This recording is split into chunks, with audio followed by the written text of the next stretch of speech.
நாமத்திற்கு சோத்திரம். இன்னைக்கு நம்ம கொலைசியர் 4வது அதிகாரம் 3வது வசனத்தை தியானிக்க இருக்கிறோம். கொலைசியர் 4:3 ஜெபத்தோடு இந்த செய்திக்குள்ளே கடந்து செல்வோம். இயேசு என்னும் திருநாமத்திற்கு எப்போதுமே மிக சோஸ்திரம். இயேசு என்னும் திருநாமத்திற்கு எப்போதுமே மிக சோஸ்திரம். வானிலும் புவிலும் மேலான நாமம் வல்லமையால நாமம் அது. வானிலும் புவிலும் மேலான நாமம் வல்லமையால நாமம் அது. துயர் சொல்லி துதித்திடும் நாமம் அது. துயர் சொல்லி துதித்திடும் நாமம் அது. இயேசு என்னும் திருநாமத்திற்கு எப்போதுமே மிக சோஸ்திரம். வேதாளம் பாதாளம் யாவையும் ஜெயித்த வீரமல்ல திருநாமம் அது. வேதாளம் பாதாளம் யாவையும் ஜெயித்த வீரமல்ல திருநாமம் அது. நாமும் வென்றிடுவோம் அந்த நாமத்திலே. நாமும் வென்றிடுவோம் அந்த நாமத்திலே. இயேசு என்னும் திருநாமத்திற்கு எப்போதுமே மிக சோஸ்திரம். பாவத்திலே மாறும் பாவியை மீட்க பாரினில் வந்தமை நாமம் அது. பாவத்திலே மாறும் பாவியை மீட்க பாரினில் வந்தமை நாமம் அது. பார லோகத்தில் சேர்க்கம் நாமம் அது. பார லோகத்தில் சேர்க்கம் நாமம் அது. இயேசு என்னும் திருநாமத்திற்கு எப்போதுமே மிக சோஸ்திரம். உத்தம பக்தர்கள் போற்றி துதித்திடும் உன்னத தேவானே நாமம் அது. உத்தம பக்தர்கள் போற்றி துதித்திடும் உன்னத தேவானே நாமம் அது. உலகெங்கும் ஜொலித்திடும் நாமம் அது. உலகெங்கும் ஜொலித்திடும் நாமம் அது.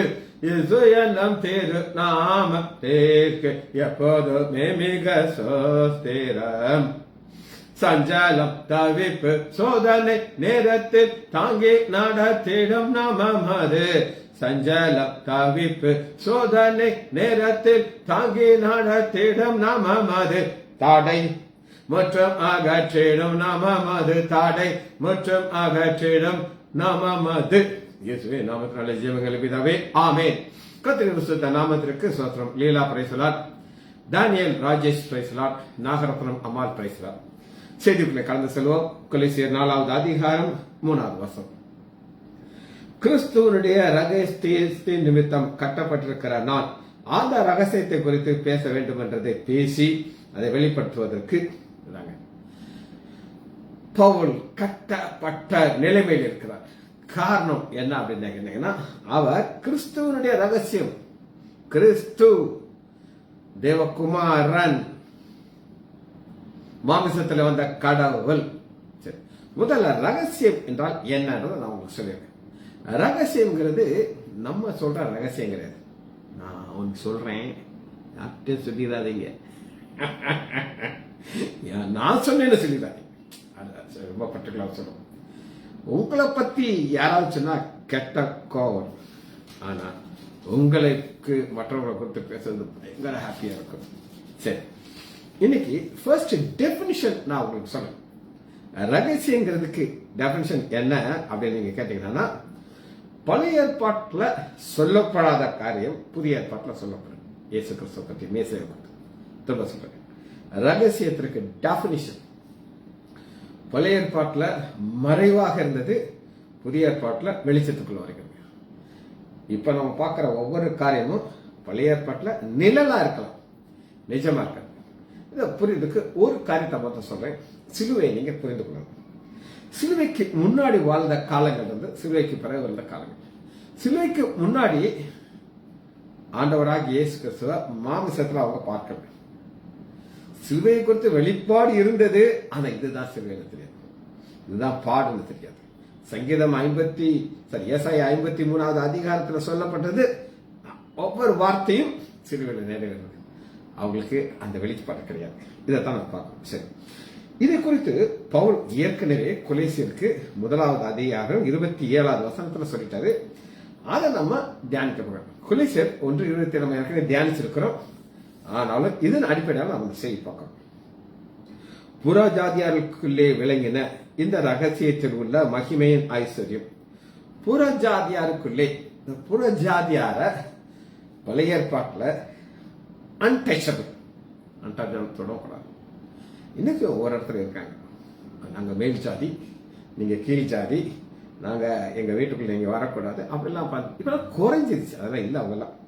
ஆனா புறஜாதியாருக்குள்ளே விளங்கின இந்த ரகசியத்தின் மகிமையின் ஆய்ச்சரியம். மகிமையின் ஆய்ச்சரியம் என்றால் என்ன அப்படின்னு கேட்டீங்கன்னா, பழைய ஏற்பாட்டில் யெகோவா தேவன் எங்களுடைய தேவன், நாங்க யூதர்கள், நாங்க ஆபிரகாமின் சந்ததி, மோசையுடைய சீஷர்கள், இப்படி பெருமை பெருமை பெருமை பெருமை. ஒரு ஜான் மெக்கார்த்தர் இதை குறித்து எப்படி சொல்றாரு அப்படின்னு கேட்டீங்கன்னா, ஒரு புறஜாதியன் ஒரு யூதன் வந்தாலும் அது கூனி குறுகி தான் அப்படியே ஒதுங்கி தான் போடணும். அதாவது அப்படியே நிமிந்தெல்லாம் போகக்கூடாது. அப்படி கூனி குறுகி நடந்து போறான்னா அந்த 2 யூதன் டூ அப்படின்னு ஒரு தூக்கத்து போறாங்க. நீங்க எல்லாம் புறஜாதியன் அவன் அப்படியே குனிஞ்சுக்கிட்டு, என்னை எந்த ஆண்டவர் தானே என்னையும் உண்டாக்குனாருங்க, அதாவது லோ வால்யூம்ல என்னையும் அந்த ஆண்டவர் தானே உண்டாக்குனார், உங்களை உண்டாக்குன ஆண்டவர் அப்படின்னு சொல்லிட்டு அப்படியே போயிடுவாங்க. ஆனா காது கொடுத்தவங்களை கேட்க மாட்டேங்கிற என்ன பேசுவாங்கிறது இதுதாங்க பழைய ஏற்பாட்டில். அப்படி கூனி குறுகி இருந்தவர்களுக்கு மகிமையை கொடுக்கிறார். எந்த மகிமையை கொடுக்கிறாரு அப்படின்னா, யூதர்களுக்கு என்னெல்லாம் கொடுத்தாரு. சரி, இந்த ரகசியம் பழைய ஏற்பாட்டில் இல்லாதது புதிய ஏற்பாட்டுக்குள்ள ஒரு ரகசியமா இருக்குது. மகிமையின் ரகசியம் என்னதென்று தேவன் தம்முடைய பரிசுத்தவான்களுக்கு தெரிவிக்க சித்தமானார். சரி, இப்ப நான் உங்களுக்கு நேற்று சொன்னது ஜெபத்தை குறித்து சொன்னேன். அந்த ஜெபம் என்ன? ஒரு ஐக்கியம். அந்த ஐக்கியம் எல்லாராலும் ஜெபிக்க முடியுமா? முடியாது. ஒரு கிறிஸ்தவனா இருக்கலாம், அவனுக்கு ஆல்கஹால் தான் ரொம்ப முக்கியமா தெரியுது, குடியிற பழக்கம். அவன் மைண்ட் ஃபுல்லா அந்த குடி குடி குடி குடிட்டு இருப்பான். அவனுக்கு என்ன ஆசை இருக்காதுன்னு கேட்டீங்கன்னா, அந்த மகிமையை பார்க்கறதுக்கு, ஆண்டோட கொண்டு உலாவுறது, ஜெபிக்கிறது. அப்ப இப்ப நம்ம பார்க்க போகிற அத்தனை காரியமும் எல்லாருக்கும் கிடையாது. கேட்டுக்கணும், இது எல்லாருக்கும் கிடையாது. இது யாருக்குன்னா பரிசுத்த வான்களுக்கு தெரிவிக்க சுத்தமான சியோன்ல வாழ்கிற பாவிகளே. சியோன்ல வாழ்ற பாவி எங்க இருக்க? சியோன்ல இருக்க, சபையில இருக்கிறேன். நீ யாரு? நான் பாவி. எங்க சபையில ஒரு எலெக்ஷன் பல வருஷத்துக்கு முன்னாடி, அந்த எலெக்ஷன்ல அப்பத்தான் எங்க ஹாஸ்பிட்டல்ல ஒரு தம்பி வந்தாரு. அவர் ஆண்டவர் ஏத்துக்கிட்டாரு, ஞானஸ்தானம் எடுத்தாரு. எங்க ஆலயத்திலே ஒரு கோயில் குட்டியாக வேலைக்கு சேர்ந்தார். என்கிட்ட ரொம்ப சொல்லுவார், ரொம்ப சந்தோஷமா இருக்கு, ஆண்டவர் ஊழியம் செய்த எனக்கு கிருபை கிடைச்சிருக்கு, நிறைய காரியங்கள் சொல்லுவார். எலெக்ஷன் வருது, அப்ப 2 பேர் ஆப்போசிட் பார்ட்டி சொல்றாரு, பைபிள் எடுத்து தூக்கி மூஞ்சில் அடிக்கிறாங்க, இப்படிங்க இந்த முடியை பெற்றாரு. ஆலயத்தில் இருக்காரு, அவரால் பைபிளை தூக்கி மூஞ்சில் எரிய முடியும் அந்த அளவுக்கு. இவர் யாரு? பாவி, சியோன்ல வாழ்ற பாவி. ஆனா அவங்களுக்கு இந்த இதெல்லாம் கிடைக்காது. குறைச்சல் 1வது அதிகாரம் 20 தேவன் தம்முடைய பரிசுத்தவான்களுக்கு தெரிய சுத்தமானார். கிறிஸ்துவானவர் மகிமை நம்பிக்கையாக உங்களுக்குள்ளே இருப்பதே அந்த ரகசியம். சரி, இப்ப நான் உங்களுக்கு சொன்னேன், இது ஆண்டவர் எல்லாருக்கும் வெளிப்படுத்த மாட்டார் அப்படின்னு சொன்னேன். அதை நான் உங்களுக்கு வாசனத்திலிருந்து நான் காட்டப்படுறேன். எல்லாருக்கும் ஆண்டவர் இதை வெளிப்படுத்த மாட்டார். முதல் வசனம் எடுத்துக்கணும், சங்கீதம் 25வது அதிகாரம், சங்கீதம் 25:14.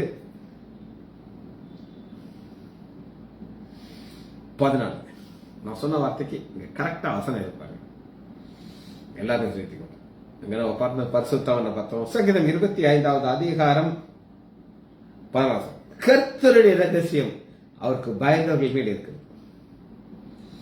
கர்த்தருடைய ரகசியங்கிறத நம்ம பார்க்கிற இந்த பழைய ஏற்பாட்டில் என்னெல்லாம் ஆசீர்வாதம் இருக்குதோ அவங்களுக்கு வெளிப்படலை. ஆனா புதிய ஏற்பாட்டில் அவங்க நமக்கு வெளிப்படுத்துகிறதுனா அது எல்லாம் கிடையாது.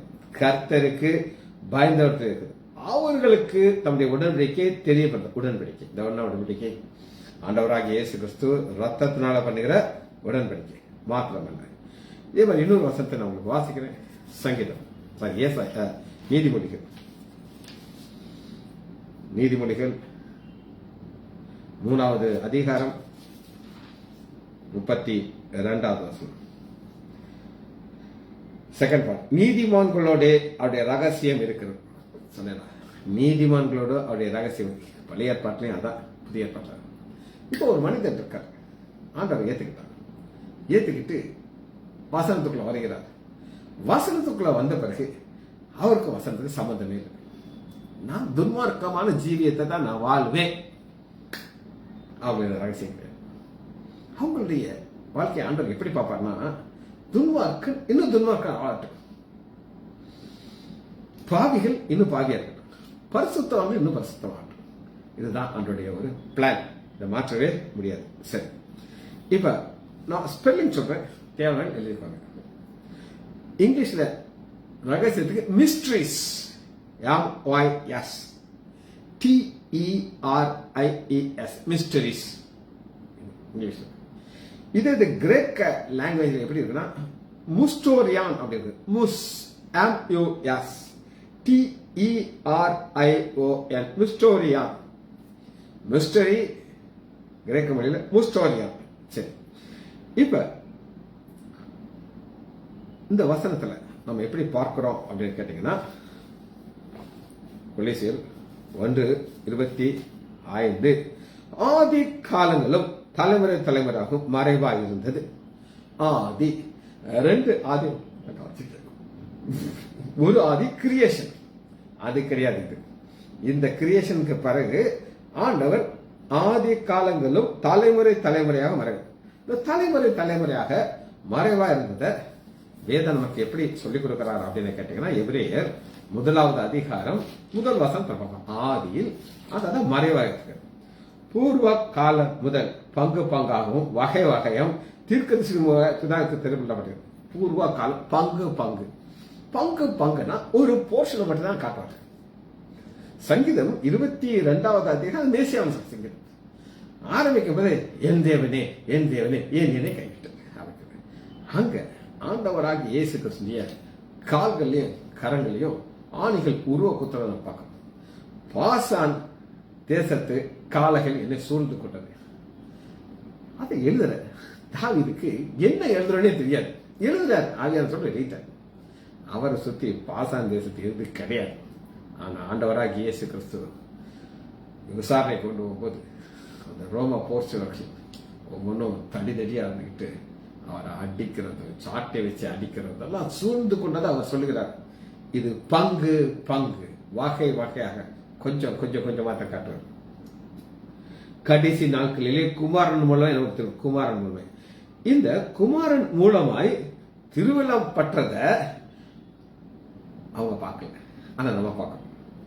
3வது எபிரேயர் 1:3 திரும்ப நான் சொன்னேன். ரகசியங்கிறது என்ன அப்படின்னு கேட்டீங்கன்னா, பழைய ஏற்பட்ட பரிசுத்தவான்களுக்கு மறைமுகமாக காட்டப்பட்ட கிறிஸ்துவானவர் நம்முடைய ஆண்டவராக இயேசு கிறிஸ்து புதிய ஏற்பாட்டில் நம்ம ஃபுல்லா நம்ம பார்க்கிறோம். அந்த புதிய ஏற்பாட்டுக்குள்ள வருகிற கிறிஸ்துவானவரை குறித்து நம்ம பார்த்துட்டு இருக்கோம். 3வது எபிரேயர் 1:3 இவர் அவருடைய மகிமை பிரகாசம். இவர் நம்முடைய ஆண்டவராகிய இயேசு கிறிஸ்து, அவர் பிதாவுடைய மகிமையின் பிரகாசமும் அவருடைய தன்மையின் சுரூபமாய் இருந்து சர்வத்தையும் தம்முடைய வல்லமையில வசனத்திலே தாங்குகிறார். அவர் தம்மால் தாமே நம்முடைய பாவங்களை நீக்கும்படி சுத்தி பாவத்தை நீக்கிட்டு பரலோகத்தை பிதாத்தை போய் உட்கார்ந்துக்கிறார். இதைத்தான் நம்ம பார்க்க போகிறோம். சரி, இந்த மிஸ்டரி இதுல முதல் குறிப்பாக நம்ம பார்க்க போகிறோம் கொலோசியர் 2வது அதிகாரம் 2வது வசனம். கொலோசியர் மிஸ்டரினா ஃபர்ஸ்ட் மிஸ்டரி. கொலோசியர் 2:2 அவர்களுடைய இருதயம் தேற்றப்பட்டு. ஏன் அவர்கள் இருதயம் தேற்றப்படணும் அப்படின்னு கேட்டீங்கன்னா, அவங்களுக்கு ஒரு குறைவான ஒரு மதிப்பு அவங்களுக்குள்ள இருக்குது. ஐயோ, நான் ஒரு புறஜாதியான இருக்கேனே, நான் ஒரு யூதனா இல்லையே. அதனால அவர்கள் இருதயம் தேற்றப்பட்டு அவர்கள் அன்பினாலே இணைக்கப்பட்டு. இந்த அன்பினாலே இணைக்கப்படுகிறது என்றால் என்ன அப்படின்னு கேட்டீங்கன்னா, நீங்க ஒரு இடத்துக்கு போறீங்க, போன உடனே பிரதர் வாங்க பிரதர், நீங்க வருவீங்க, நாங்க நல்லா தெரியும், நாங்க எதிர்பார்த்து கொண்டிருக்கிறோம். இன்னைக்கு நாங்க வந்தது எதற்காக அப்படின்னு நீங்க கேட்டீங்கன்னா, டாக்டர் அம்மாவுடைய ஒரு கிளாஸ்மேட், கூட்டம் படிச்ச பொண்ணு, அவளுடைய பையனுக்கு கல்யாணம். அவளுடைய கணவன் பல வருஷத்துக்கு இறந்தார். ஸோ இந்த எங்க டாக்டர் அம்மாவுடைய கிளாஸ்மேட், அவர் ஆக்னேஸ், டாக்டர் ஆக்னேஸ், தனி பொண்ணா இருந்தார். 2 பசங்களையும் வளர்த்து ஒரு பையனை டாக்டர் ஆகிட்டா, ஒரு பையனை இன்ஜினியர் ஆகிட்டா. அந்த இன்ஜினியர் பையனுக்கு கல்யாணம். இப்போ இந்த குரூப்ல இருந்து அவங்க பெரிய குரூப் இருக்காங்க, அவங்க படிச்சு முன்னாடி யாருமே வரல. ஒருத்தன் வரேன் இருக்காங்கன்னா, ஆனால் நான் சொன்னேன், என் மங்க பாருங்க, இந்த கிறிஸ்தவ பொண்ணு உன் கிளாஸ்மேட் உன் கூட இருந்தவன் நம்ம கட்டாயம் வரணுமா அப்படின்னு சொன்னேன். ரொம்ப யோசிச்சா, வரணுமா, அவன் தான் யாரு கல்யாணத்துக்கு போக மாட்டான்ட்டு. அது வேற, நம்ம கட்டாயம் போய்தான் ஆகணும். காரணம் அன்பின் இணைப்பு. அன்பினால் இணைக்கப்பட்டு பிதாவாகிய தேவனுக்கும் கிறிஸ்துவுக்கும் உரிய ரகசியத்தை அறிந்து கொள்ள. பிதா கிறிஸ்து, இங்க இயேசுங்கிறது கிறிஸ்து மேசியா தேவகுமாரனை குறித்து ஒரு வெளிப்பாடு. அது ரகசியம். எல்லாரும் கிடைக்குமா? கிடைக்காது. யார் யாரெல்லாம் ஜெபத்துல நிலைத்திருக்கணும், 2வது பரிசுத்தவான்களா இருக்கணும், தேவனுக்கு பயப்படுகிற பயத்தில் இருக்கணும், அவங்களுக்கு மட்டும்தான் அது கிடைக்கும்.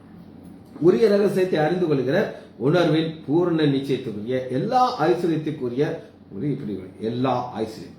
இந்த ஐஸ்வர்யத்தை 2ஆ நீங்க டிவைட் பண்ண. இமைக்குரியது, பார்த்தக்குரியது. இமைக்குரியது ஆண்டவர் கொடுப்பாரா? எஸ் கொடுப்பார். ஏன் கொடுக்க மாட்டார்? பார்த்தக்குரியது கொடுப்பார், எஸ் கொடுப்பார். 2. இது ஃபர்ஸ்ட் குறிப்பாக நம்ம பார்க்கிறோம். 20 கொலோசியர் 2வது அதிகாரம் +9வது வசனத்தை பார்ப்போம். ஏனென்றால் தேவதத்துவத்தின் பரிபூரணம்லாம் சரீரபரமாக அவருக்குள்ளே வாசமா இருக்குது. அவருக்குள்ள வாசமா இருக்குது, இப்ப நமக்குள்ள வந்துருச்சு. அதான் 1வது அதிகாரம் 27 வசனம் தான் கீ வசனம். இந்த வசனத்துல இருந்தா நான் உங்களுக்கு செய்தி சொல்றேன். ரகசியம், மிஸ்டரி. அது என்னன்னா, கிறிஸ்துவானவர் மகிமையின் நம்பிக்கையாக உங்களுக்குள்ளே இருப்பதே அந்த ரகசியம். கேட்டுப்பாங்க. ஃபர்ஸ்ட் தேவ தத்துவம் எல்லாம் சரீர பிரகாரமாக நம்முடைய ஆண்டவராக இயேசு கிறிஸ்துவ வாசம் பண்ணுது. அதான் கொலோசியர் 2வது அதிகாரம் 9வது வசனம். இப்ப அதே ஆண்டவராக இயேசு கிறிஸ்து நமக்குள்ள வாசம் பண்ணிக்கிறார். இது ரகசியமா? எஸ், ரகசியம். பழைய ஏற்பாட்டு மக்களுக்கு தெரியுமா? தெரியாது. மேசியாவை பார்க்க ஆசைப்பட்டாங்க, அவங்களால பார்க்க முடியல. சரி, இது முதல் குறிப்பு. 2வது ரகசியத்தை நான் உங்களுக்கு காட்டுறேன். எடுத்துக்கொள்ளுங்க. ரோமர் எடுத்துக்கொள்ளுங்க.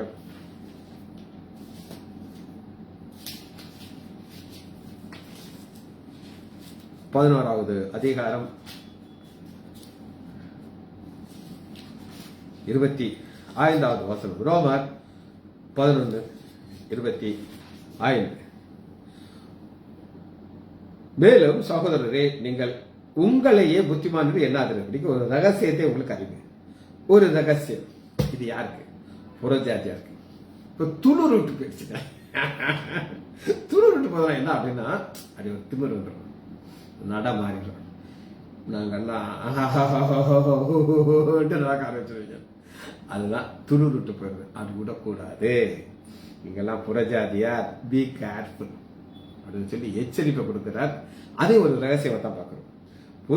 ஒரு ரகசியத்தை நீங்கள் அறிய வேண்டும் இருக்கிறேன். அது என்னென்றால், புறஜாதியருடைய நிறைவு உண்டாக்குவதை இஸ்ரேலிலே ஒரு பங்கு கடினமாயிருக்கும். ஏன் கடினமாய் வைக்கிறார் அப்படின்னு கேட்டீங்கன்னா, ஆண்டுடைய திட்டத்துல இந்த புறஜாதியரை இணைக்கணும். இந்த புறஜாதியரை இணைக்கிறதுக்கு இந்த வார்த்தை நம்ம பல முறை நான் சொல்லிக் கொடுத்துருக்கேன். ஒரே ஒரு உதாரணத்தை சொன்னதை திரும்ப சொல்றாங்க. ஒரு ட்ரெயின் ஆரம்பிக்குது, ஜெருசலேம்ல ஸ்டார்ட் ஆகும். அது உலகம் எங்க போகணும், போய் சுவிசேஷத்தை அறிவிக்கணும். இதான் ஆண்டோடைய திட்டம். அதற்காகத்தான் இஸ்ரேல் மக்களை தெரிந்து கொண்டாங்க. ஆனா அவங்களுக்குள்ள ஒரு பெருமை வந்துருச்சு. ட்ரெயின் மூவ் ஆக மாட்டேங்குது, ரொம்ப ஸ்லோவா இருக்குது. அவங்களுக்கெல்லாம் பாக்குறாங்க, என்னடா இவங்களுக்கு போய் சுவிசேஷம் சொல்றது. உதாரணத்துக்கு நான் சொல்றேன், யோனாட்ட போய் புறஜாதியர் பட்டத்தில் சுவிசேஷம் சொல்லுன்னா, நான் போக மாட்டேன், ஐயா நீ மோசமான கண்ணோட்டம். அந்த அளவுக்கு அவங்க கடினமான இருதயம் பண்றாங்க. ஆனா ஆண்டவர் பார்த்தாரு, ஸ்டாப். அப்போஸ்தலர் 2வது அதிகாரத்துல பரிசுத்த ஆவியானவர் வர்றாரு. இந்த வண்டியை நிப்பாட்டி வச்சாரு. யூதர்கள்ங்கிற வண்டியை நிப்பாட்டிட்டு புறஜாதியர் வண்டியை ஸ்டார்ட் பண்றாரு. தடன்னு போகுது. போற ஸ்பீடு வேற லெவல்ல போகுது. சுவிசேஷத்தை அறிவிச்சுக்கிட்டு இருக்கிறாங்க. ஆனா அவங்களுக்கு பெருமை வந்துருக்கு. அதனால சொல்றாரு, புறஜாதியர் நிறைவு உண்டாவது இஸ்ரவேல். அதனால நீ ரொம்ப கேர்ஃபுல்லா இரு, நீ வெட்டுண்டு போயாய். பாருங்க, 22வது வசனத்தை வாசிக்கிறேன். ஆகையால் தேவனுடைய தயவையும் கண்டிப்பையும் பார், விழுந்தவர்களிடத்திலே காண்பிப்பு. விழுந்தவர்கள் இஸ்ரவேல் மக்கள் விழுந்துட்டாங்க. உன்னிடத்தில் தயவும் காண்பிக்கிறோம். நம்ம என்ன அவரை துதிக்கிறோம். இந்த ரகசியத்தை அவங்க சொல்லிக் கொடுக்குறாங்க. கேட்க எவ்வளவு மகிழ்ச்சியா இருக்கு. அந்த தயவுலே நிலைத்திருப்பாயானால் உனக்கு தயவு கிடைக்கும். தயவுலே நிலைத்திருக்கணும். தகுதியில் ஆண்டவரே, தகுதியே கிடையாது ஆண்டவரே. நீங்க எங்களுக்கு கொடுக்குற ஒவ்வொரு ஆசை இருந்தா தான் நிலைத்திருக்கும். அப்ப இரண்டாவது குறிப்பு உங்களுக்கு ஒரு எச்சரிப்பு அப்படின்னு நான் சொல்லிட்டேன். இந்த ரகசியத்துல ஒரு மோசமான ரகசியத்தை நான் காட்ட போயிருக்கேன். மோசமான ரகசியம் என்றால் என்ன அப்படிங்கிறேன்னா, அது ஆந்தி கிறிஸ்துவையும் நம்ம ரகசியமா தான் பார்க்கிறோம். எடுத்துக்கொள்வோமா?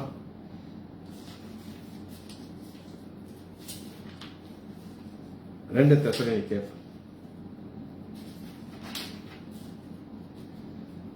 2வது அதிகாரம் 7வது வசனம்.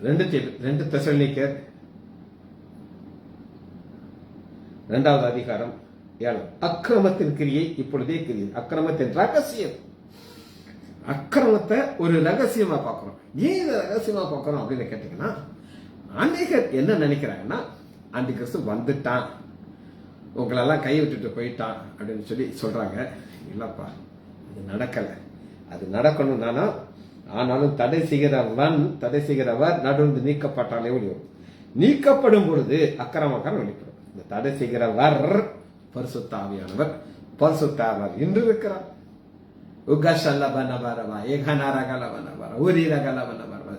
பேசும் நம்மளோட இருக்கிறார், ஆசீர்வதிக்கிறார், வெளிப்பாடு கொடுக்கிறார். நானா சொல்றேன், ஆவியானவர் உங்களுக்கு போதிக்கிறாங்க.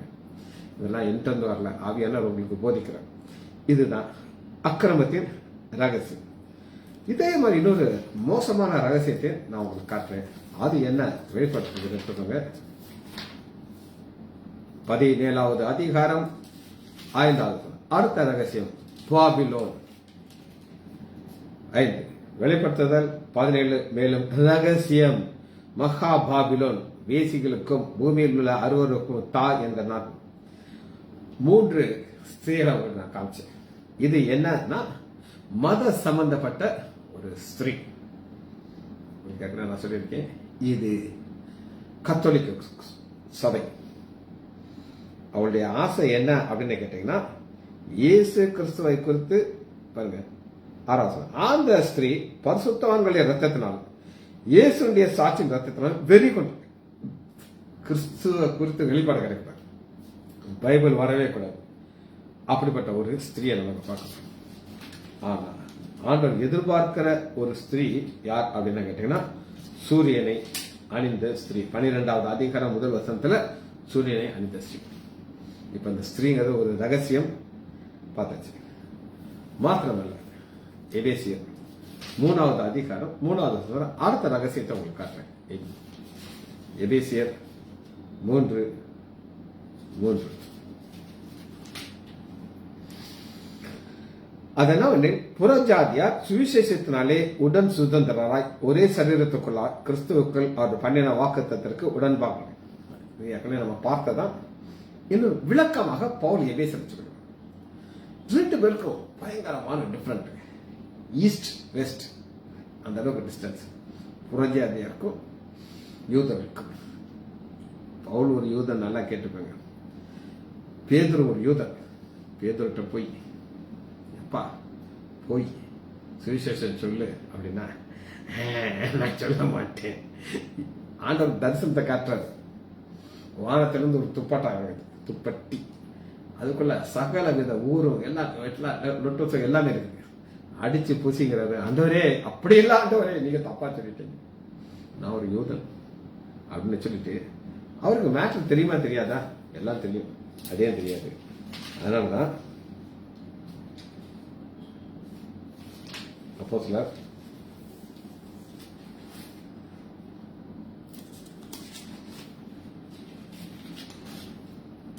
10வது அதிகாரம் 28வது வசனத்துல அர்த்தம் தெரியும் பேதுருக்கு. அவர்களை நோக்கி, அந்நிய ஜாதியோடு கலந்து அவர்களுக்கு போக்குவரத்தை பற்றி யூதனுக்கு விளக்கப்பட்டது நீங்கள் அறிவீர்கள். அப்படி இருந்தும் எந்த மனுஷனையும் தீட்டென்று அசுத்தென்று நான் சொல்லாதபடி தேவனுக்கு எனக்கு காண்பித்தார். காண்பிச்சார். சொல் பேச்சு கேட்க அது நான் கேட்க, நான் வர மாட்டேன்.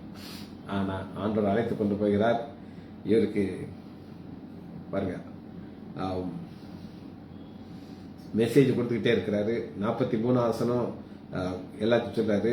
44 ஆசனம் ஆவியானவர் பார்க்கிறாரு. வழக்கமா இந்த புரஜாதி தலையில கை வச்சு ஆவியானவர் இறங்கிறதுக்கு ஜெபம் பண்ணணும், பண்ண மாட்டேங்கிறாரு. ஆவியானவர் பத்திரத்து வேலை ஆகாது. அவர்கள் பல என்ன பண்றாங்க, இந்த வார்த்தைகளை பேசிக் கொண்டிருக்கலே வாசனத்தை கேட்டவர்கள் யாவர் மேலும் பரிசுத்தாவிலே இறங்கினார்.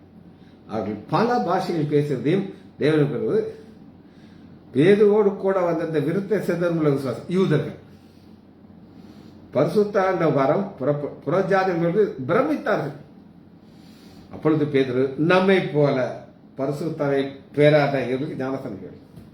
இதாங்க புறஜாதிகள் மேல அவருக்கு அப்படி ஒரு வெறுப்பு, கிட்டே போக மாட்டாங்க. ஆனா ஆண்டவர் அந்த புறஜாதியாருக்கு அபிஷேகத்தை கொடுக்கிறாரு, ஆவியானவர் இறங்குறாரு. அத பவுல் அதை காட்டுறாரு. எபேசியர் 3வது அதிகாரம். அதனால் புறஜாதியார் ஹெல் சுவிசேஷத்தினார். சுவிசேஷம் இயேசு எனக்காக அந்த பூமிக்கு வந்தார், எனக்காக ரத்தத்தை சிந்தினார். இந்த சுவிசேஷத்தின் மூலமாக உடன் பங்காளிகளாக மாறுகிறார்கள். சரி, அடுத்த ரகசியத்தை நான் காட்டு. இது ராப்சர் சபை எடுத்துக்கொள்ளப்படுகிறது. எடுத்துக்கொள்ளாமா? 1 கொரிந்தியர் 15வது அதிகாரம் 51வது வசனம். இது ஒரு ரகசியத்தை உங்களுக்கு அறிவிக்கிறேன். இது என்ன ரகசியம் அப்படின்னு கேட்டீங்கன்னா, புறஜாதியாரிகள் நாம் யூதர்கள் எல்லாரும் மறு ரூபம் ஆக்கப்படப்பட்டோம். யார் நம்மள ஆண்டவராகிய இயேசு கிறிஸ்துவ போல. ஒரு ரகசியம் உங்களுக்கு, நாம் எல்லாரும் நித்திரை அடைவதில்லை, ஆனால் ஆகிலும் கடைசி எக்காலம் துணிக்கும் பொழுது ஒரு நிமிஷத்திலே ஒரு இமைப்பொழுதிலே நாம் எல்லாரும் மறு ரூபம் ஆக்கப்படுவோம். மறைத்தோர் அழிவில்லாதவர்கள். இது ஒரு ரகசியம். எல்லாரும் என்ன நினைச்சாங்க, செத்தவன வாழ்க்கை முடிஞ்சிருச்சு. ஆனா உண்மையான கிறிஸ்தவனுக்கு எங்க ஆரம்பிக்கும்னா மரணத்துக்கு அப்புறம் தான் ஒரு உண்மையான வாழ்க்கையை அவனுக்கு ஆரம்பிக்கும். இது ராப்சர். 1 கொரிந்தியர் 2வது அதிகாரம் 7வது வசனம். இது ஒரு கீ வசனம் தான் நான் உங்களுக்கு சொல்றேன். ஏன் கீ வசனம் அப்படின்னு நான் சொல்றேன் அப்படின்னு கேட்டீங்கன்னா, உலக தோற்றத்திற்கு முன்பே தேவன் தம்முடைய மகிமைக்காக ஏற்படுத்தது மறைக்கப்பட்டதுமா அந்த ரகசியமான தேவ ஞானத்தை பேசு. தேவ ஞானம் உலக மனுஷன் போய் நீங்க சொல்றீங்களா, நான் போய் சொல்றேன், எப்பா நான் மறிப்பேன், என்னை அடக்கம் பண்ணிடுவாங்க, எக்காலம் ஊதும், கல்லறை திறக்கும், நாங்கெல்லாம் வெளியேறோம்னா லூசு அப்படிதான் சொல்லுவான். அப்படிதான் சொல்லுவோம். அதைத்தான் நம்ம பார்க்கிறோம். 11வது வசனம் 10வது வசனம். நமக்கோ தேவனை விட தமது ஆவியினால் வெளிப்படுத்துவார். நமக்கு யாருக்கு? கர்த்தருக்கு பயப்படுறவர்களுக்கு, பரிசுத்தவான்களுக்கு வெளிப்படுத்துகிறார். அந்த ஆவியானவர் எல்லாவற்றையும் தேவனுடைய ஆழங்களையும் ஆராய்கிறார். தேவனுடைய ஆழங்கள். தேவனுடைய ஆழங்கள் அப்படின்னா என்ன அப்படின்னு நீங்க கேட்டீங்கன்னா, எல்லாருக்கும் எல்லா வெளிப்பாடும் கிடைக்காது. எத்தனையோ காரியங்கள் நான் உங்களுக்கு டீச் பண்ணிருப்பேன். அதை குறித்து நான் கேட்டேன்னா நீங்க சொன்னீங்க அப்படின்னு சொல்லுவீங்க. நான் சொல்லிக் கொடுத்தா அது மறந்துடும். அதே கான்செப்ட் ஆவியானவர் உங்களுக்கு சொல்லிக் கொடுத்தாருன்னா அது மறக்காது. நான் எத்தனையோ சத்தியத்தை நான் கேட்டிருக்கேன், நான் புரிஞ்சு கொண்டேன்.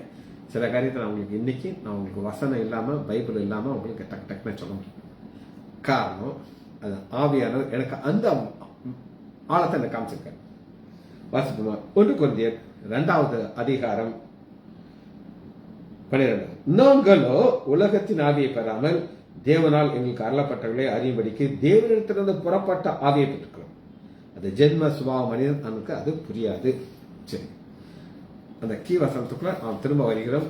கொலேசியர் 1:27. இதுதான் கீ வசனம்.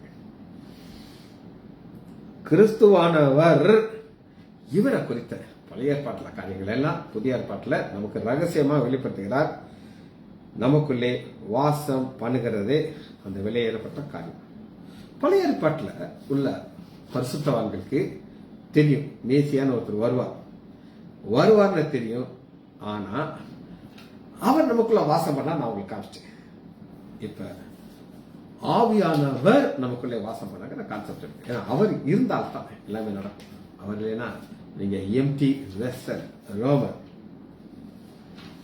8வது அதிகாரம் 1 தேவனுடைய ஆவி உங்களிலே வாசம். கிறிஸ்துவானவர் மகிமையின் நம்பிக்கை நமக்குள்ள வாசம் பார்த்தாச்சு.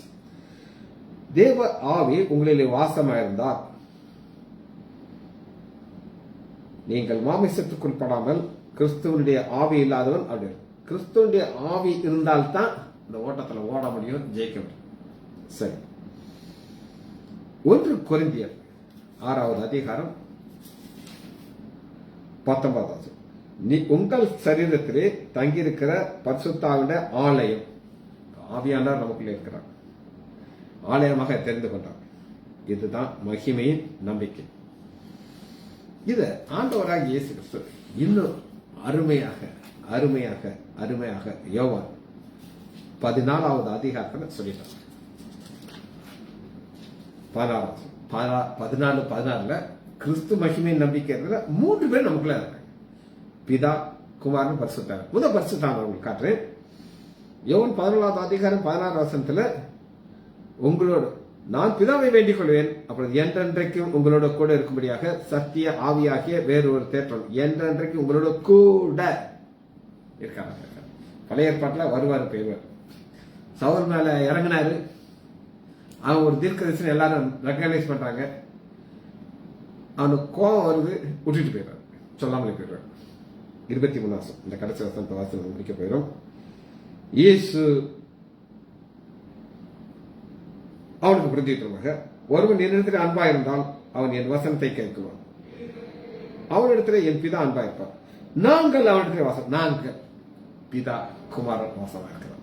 இதுதான் மகிமை நம்பிக்கை. இது ரகசியம். ஜெபிச்சு முடிப்போமா? மகா இரக்கமும் கிருபையும் உள்ள பிதாவே, துதிக்கிறோம் ஐயா. நன்றி உள்ள இருதயத்தோடு உங்களுடைய திரு சமூகம் ஐயா. பழைய ஏற்பாட்டில் வெளிப்படுத்தாத காரியங்கள் புதிய ஏற்பாட்டில் ஆவியாளர்கள் வெளிப்படுத்துவதற்காக நன்றி ராஜா. பிள்ளைகள் ஒவ்வொருவரையும் என் ஆண்டவராகிய இயேசு கிறிஸ்துவின் நாமத்தினாலே ஆசீர்வதிக்கிறேன். இயேசுவின் நாமத்தினால் ஜெபங்களுக்கு பிதாவே. ஆமேன், ஆமேன், ஆமேன்.